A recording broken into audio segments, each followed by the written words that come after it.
और धनबाद में आयोजित भाजपा के 2 दिवसीय प्रशिक्षण शिविर में पूर्व प्रदेश अध्यक्ष डॉक्टर रविंद्र राय ने कांग्रेस, जेएमएम और राज्य सरकार पर तीखा हमला बोला। उन्होंने कांग्रेस को परजीवी बताते हुए कहा कि वो झारखंड में जेएमएम के सहारे जीवित है। साथ ही हेमंत सोरेन सरकार पर राज्य को बदहाल स्थिति में पहुंचाने का आरोप लगाया। डॉक्टर रविंद्र राय ने कहा कि राज्य में विकास कार्य ठप है और कानून व्यवस्था चरमरा गई है।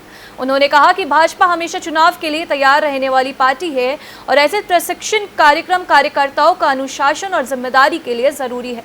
राज्यसभा चुनाव को लेकर उन्होंने पारदर्शिता की वकालत करते हुए कहा कि भाजपा चाहती है कि सही प्रतिनिधि केंद्र तक झारखंड की स्थिति पहुंचाए।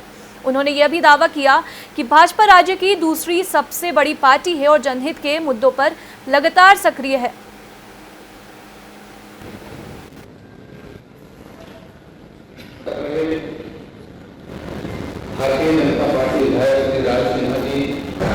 भारतीय जनता पार्टी चुनाव जब होना होगा उसके लिए हम हर वक्त तैयार रहते हैं। चुनाव नहीं होगा तो सामाजिक जिम्मेदारी राजनीतिक रूप से कैसे पूरा करना है उसके लिए तैयार करते हैं। कार्यकर्ता हमारे ध्येय निष्ठा से हटके नहीं, राजनीति में धैर्य के साथ अपने उद्देश्य के प्रति जागरूक और सक्रिय रहे।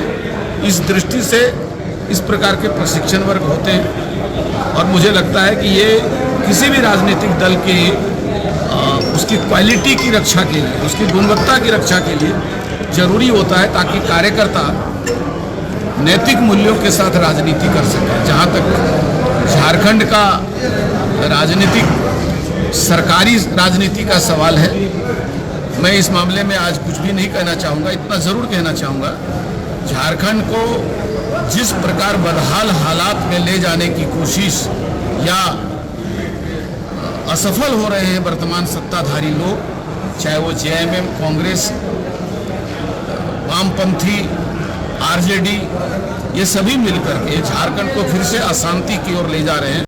विकास का कार्य ठप पड़ा हुआ है, सड़कों की मरम्मत नहीं हो रही है, स्कूलों की पढ़ाई ठप हो गई है, कानून व्यवस्था जो है वो चरमरा गई है। एक सरंडा जंगल में 2 दर्जन उग्रवादियों को पकड़ने के लिए भारतीय जनता पार्टी चुनाव